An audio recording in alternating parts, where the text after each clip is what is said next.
Welcome to the AC podcast series celebrating 20 years of the Association for Coaching, the world's leading independent professional coaching body.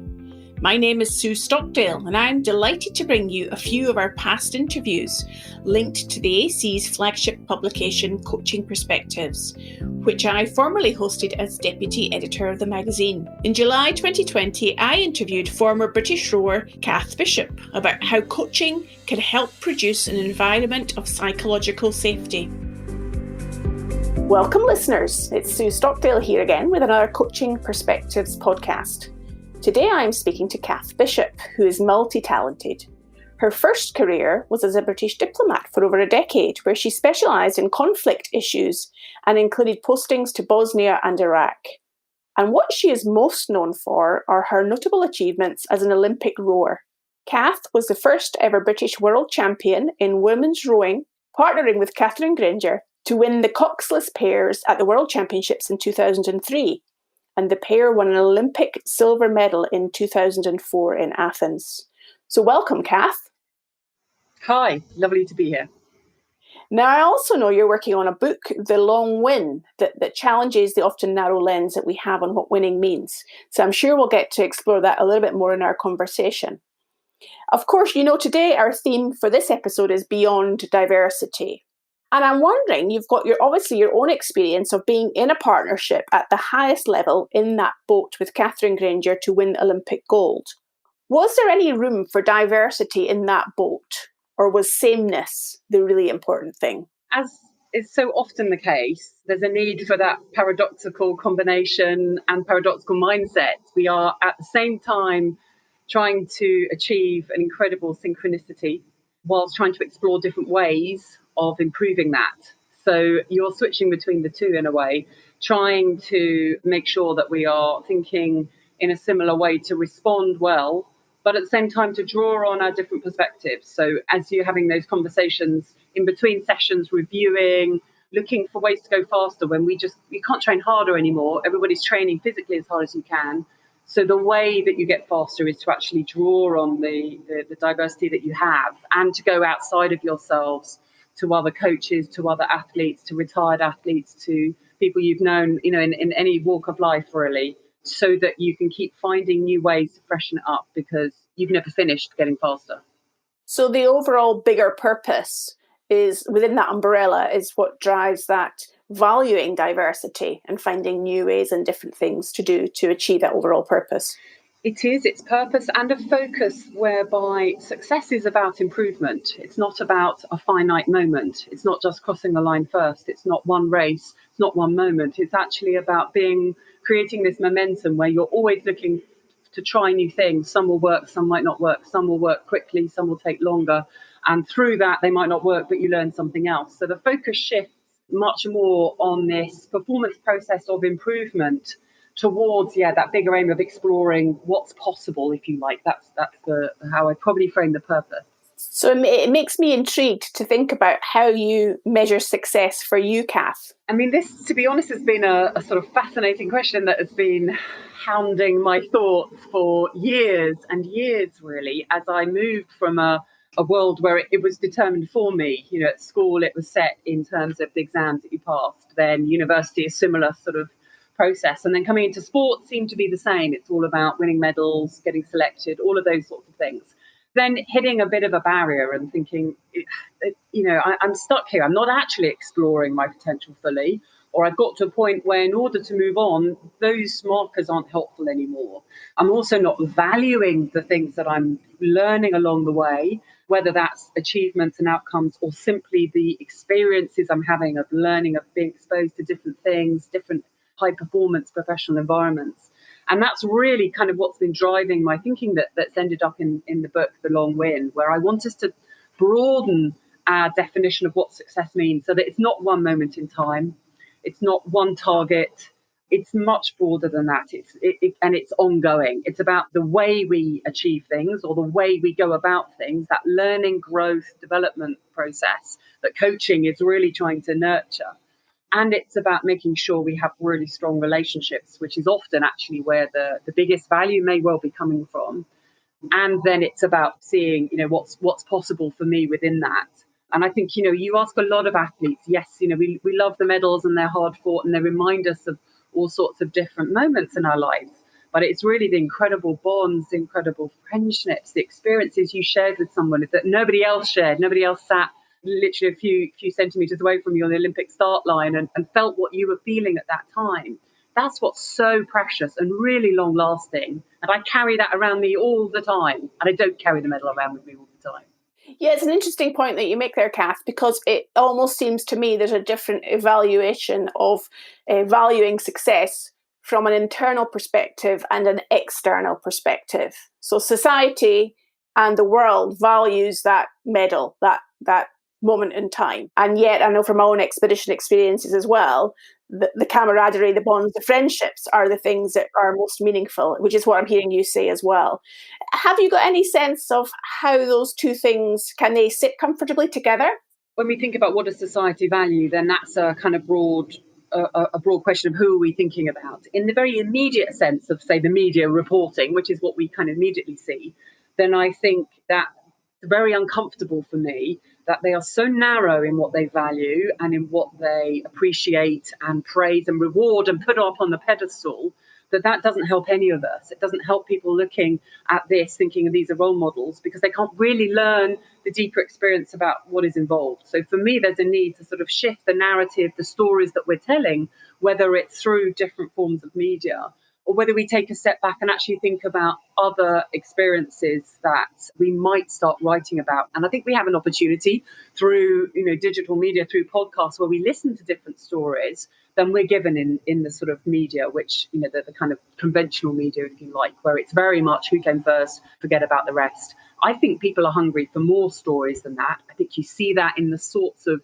documentaries that you get, whether it's on kind of Netflix or Amazon. Some of those now are probing far beneath that surface level of what happened. I think in organizations, in order to engage a workforce, you've got to get kind of beneath whether you're hitting your annual sales targets or not. So I think there is interest in broader society to look beyond that. But for me, it's a shame that some of the kind of conventional means of communicating what success looks like isn't moving on.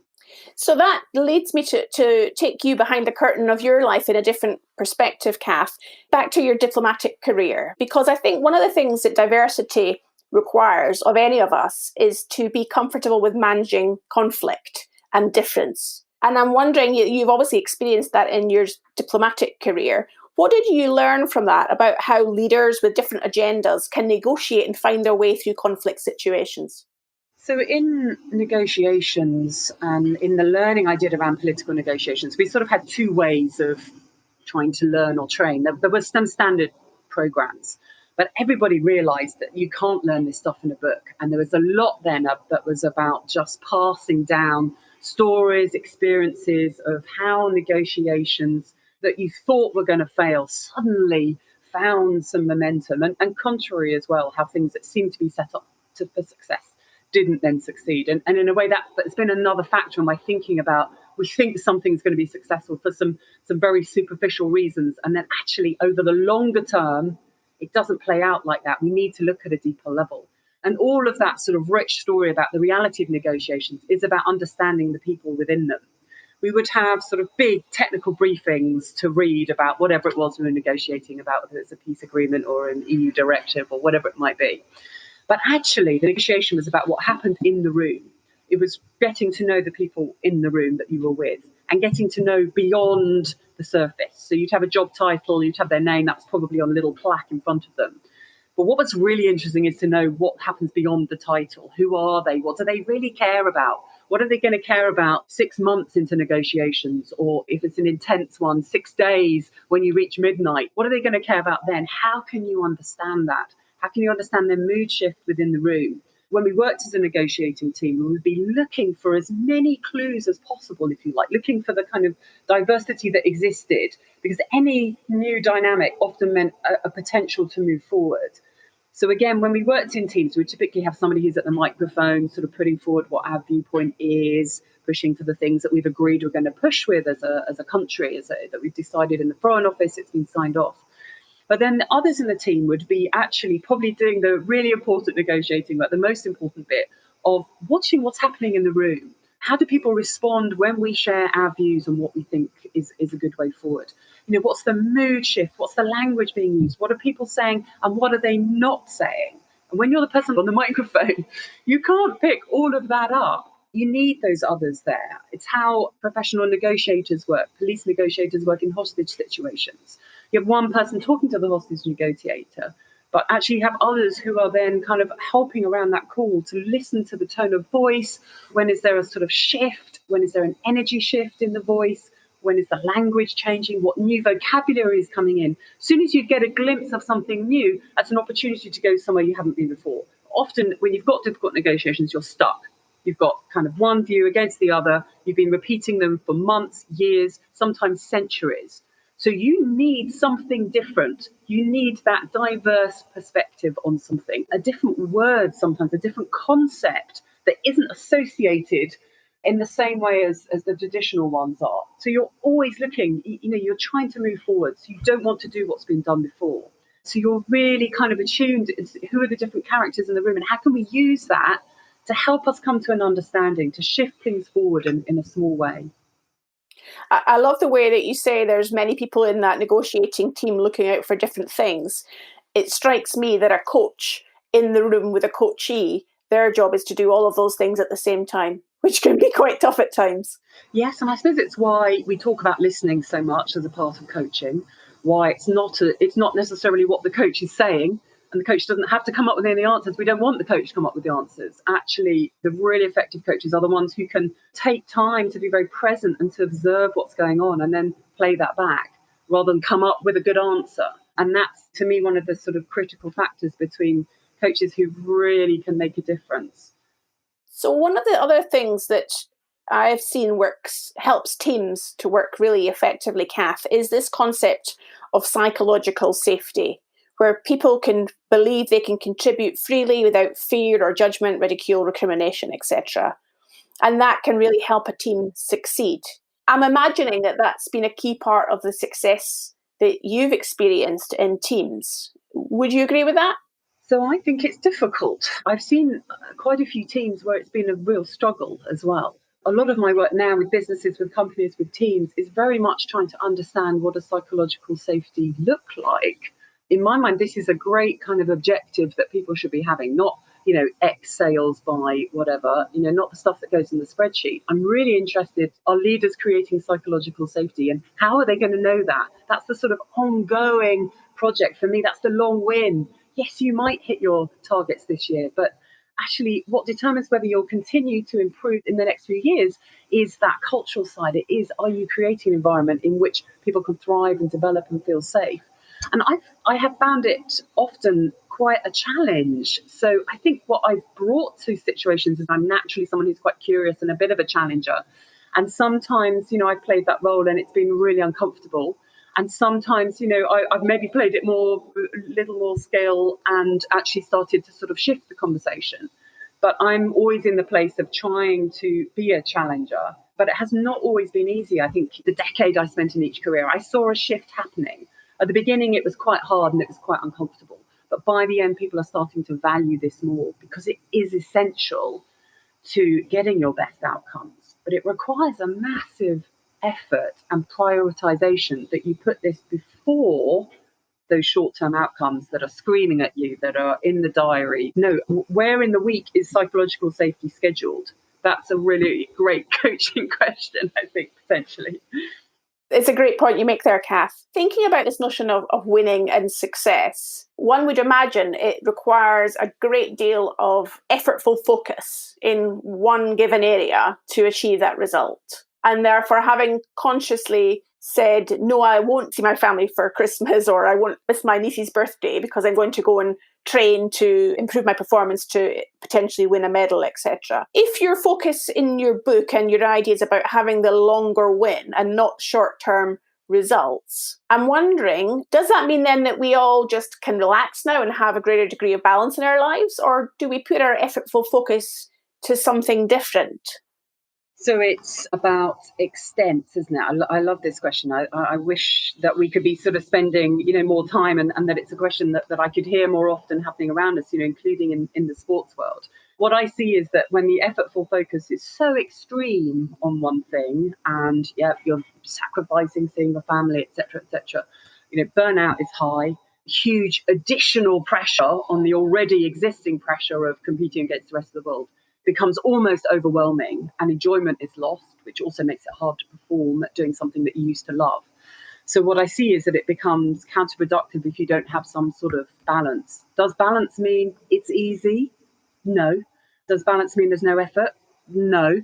But balance means you are making conscious effort to ensure that your performance can be achieved over the longer term and that you are not just doing this sort of short term, I just throw myself in it and hope that I can get some kind of result out of it. If you do get a result, then often, you don't get much satisfaction from it. For me, this is one of the sort of burning stories that I kept reading about that made me want to continue to think this through in the book. So many athletes, they win and they still feel totally empty or depressed, wonder what it was all about because they haven't connected that to the rest of their lives, to their family, to the meaning that they want that to have in the rest of their lives. And that for me is a huge wasted opportunity.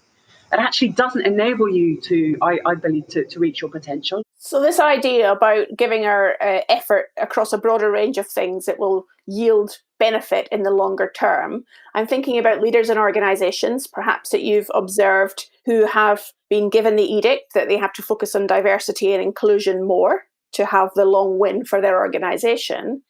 Some might not know where to start with that. What would you recommend to people? What would you suggest, or even what you have observed works to help people introduce diversity and inclusion for the long term? So I'm actually quite encouraged if people sort of think, oh, I'm not sure where to start, because that means for a start, we're not going down the tick box route. Like that sense of, it's not a kind of easy, right, this quarter we do D&I and then we move on. It does require a much more thoughtful approach. It requires a much deeper cultural understanding of what's happening within the organisation, because diversity can't be measured in one facet. It's not just, gender or whatever we choose when we start looking at the tick boxes. It is actually, are we enabling that cognitive diversity to come out of the people, whatever they look like? Are we thinking about diversity in some different levels? What is the environment that we're creating that will enable people to bring their diverse perspectives? So that brings us back to the psychological safety point. And again, setting those sorts of objectives. What environment exists at the moment? How much psychological safety within that is there? That's what I think leaders should be starting to find out. And that's tricky because there's no spreadsheet that gives you the answer next week. But actually what I think you find out, if you're interested, is much richer than that and will help you over the longer term to really shift the culture so that you are setting that environment where others thrive. We're not trying to fix people, we're creating environments within which they can then explore their potential, bring everything that they've got, and removing restrictions often that have come in that we may not be that conscious of. What's stopping us being diverse at the moment? So I think that the questions that you start off with in your head are really important. And so it's great to be thinking, right, how do I do this really well? There aren't that many people doing it really well. That's a great opportunity to think, actually, how can we do this in a more effective way? And of course, it's not up to the leader either. It's got to be co-created, that environment. It's got to have others, along the journey with you. So that requires really a whole different leadership approach. D&I is not a part of what we do. It's integrated into everything that we do, the way we think, the way we behave, the way we interact with each other. And then it becomes really exciting. But for that leader, it's about, every meeting is going to have that element in it. So really the long win for an organisation can be integrating the diversity and inclusion thinking into everything, not just thinking, behaviour into everything that a leader is doing within an organisation. Yeah, it is. And it's about different stories, different narratives, the language, thinking about at the moment, who do we hear from, who are the voices who are loud in the organisation. There's some lovely ways at looking at things, which are quite quick to see. And think, hang on, what could that look like? What other voices could we be hearing? How might we hear in a different way? It's not just who's loudest in the meeting. What else is happening around the meetings? How else do we dial up those voices we're not hearing? Why aren't they heard at the moment? And there are so many aspects that come from that. It has to be part of what we're doing. It's not a stick-on additional bit that we do, or we spend, when we've got time, we do a bit of D&I. No, it's really about enabling people to thrive and actually realising that for a long time we've been stifling the people that work for us. We've been preventing them from being at their best. So let's flip that now. That requires quite a lot of mental rigour. It doesn't require lots of time, but it requires a definite shift in approach, in mindset, and being determined to kind of take that through all aspects of the work that you're doing. I'm wondering, therefore, whether the skill of reflection and feedback, which no doubt you had in many, many occasions within your rowing career, Cath, I'm wondering whether that's part of the way that leaders can develop by actually taking time to reflect. Undoubtedly. So if we go back to this sort of sense that in sport we've shifted from the goal being winning, I mean, everybody still wants to win, but actually the way that we achieve that, the way we measure success on a daily basis is, have I maximised the improvements I could make today? And I can't measure that in winning because I'm not racing today. And I can't measure it purely in speed because actually I might be doing something that's going slower today in order to improve my technique that will help me in 3 months' time. I've also got to invest in things like communication and collaboration because those are all crucial to me improving. So I might not go faster as a result of that next week, but I do know that that needs to be part of my performance if I want to reach my potential. So I start investing in all of those sort of elements of success, if you like. What are all the things that are required? And that's part of my daily perspective, if you like. How can I keep improving? And if we've got that sort of improvement is what I'm looking for, actually, that often drives us to look for those ways in which we could think differently, behave differently, interact differently, because I'm looking to sort of constantly shift things rather than getting hijacked by some outcome in the future that's limited, and then there'll be another one after that. So in terms of the idea about diversity, and belonging seems to be a word that is being often used now as well to take us beyond diversity to think about belonging in organisations. What would be your final comments to those listening to this podcast that would help them to think more about how that can happen and how they can coach and support leaders to be more focused on creating a sense of belonging and a long win in their organisations? So I think even by talking about belonging, we are operating at a different level. We can't look at somebody and know whether they feel that they belong or not. So for me, the value of that concept is that it forces us to go further beneath the surface, and it forces us to have conversations to create what belonging looks like, because it's different for each of us. That has got us then kind of engaging with culture at a different level. It doesn't have to stop at belonging, that becoming a bit of a buzzword, but for me, there's a sort of broader world of the experience I'm having, and belonging is a part of that. My identity is a part of that. My values are a part of that. How I'm sort of defining what success is going to look like, and all the different criteria that come into that, for me are often happening sort of underneath the surface as well. So it is about then enabling others to start to reflect on those things, to just be asking some questions so that people start articulating what's often unconscious, and are able to think that through a little more consciously, and then relate it to the work that feels a million miles away from belonging, because I've got this to-do list, I've got a hell of a lot of tasks on it, and people are going to be on my back if I don't do them. So how do I connect those two up? There's a big gap between the two. And where the coach can help is to sort of start to narrow that gap, to help that person come from that place of, what the daily to-do list looks like, and actually who I am and what I'm bringing to that, and how can I start to find some linkages between the two. Reflection is going to be a really important part of that. Reflecting, having some different conversations, asking colleagues for feedback on how they experience working with you, as well as discussing, experience for me is a word that I really like. I think it's really helpful in terms of, again, thinking about culture. What's the experience people are having at the moment, and what experience do I want them to have? And then how can I shape that? I can't create it, I can't force it. But again, how can we help people to be shaping the culture around them, is another question I think that's useful to discuss with people. Well, it's been a very enjoyable experience to have our conversation today, Cath. I've so enjoyed what you've had to say and your interesting perspective on the theme of Beyond Diversity. So, Cath, how can people find out more about you and your book if they're interested to learn more? Absolutely. So I have a website, cathbishop.com, and the book will be out in October. It's already available for pre-order. It's called The Long Win, The Search for a Better Way to Succeed, published by Practical Inspiration Publishing. And it's really part of an ongoing conversation that in my work, coaching, facilitating, I hope we can have some richer conversations about what success looks like. Thank you so much for your time. You're welcome. Thank you. Thanks for listening to another podcast by the Association for Coaching. I've been Sue Stockdale, your host. And for 20 years, the AC's purpose has been to inspire and champion coaching excellence, advance the coaching profession and make a sustainable difference to individuals, organisations and society. To find out more about the AC and our member benefits, follow us on LinkedIn or explore our webpage at associationforcoaching.com. On there, you can keep up to date with our latest podcast episodes, enjoy the wealth of digital learning offerings, and gain insights from our Coaching Perspectives magazine.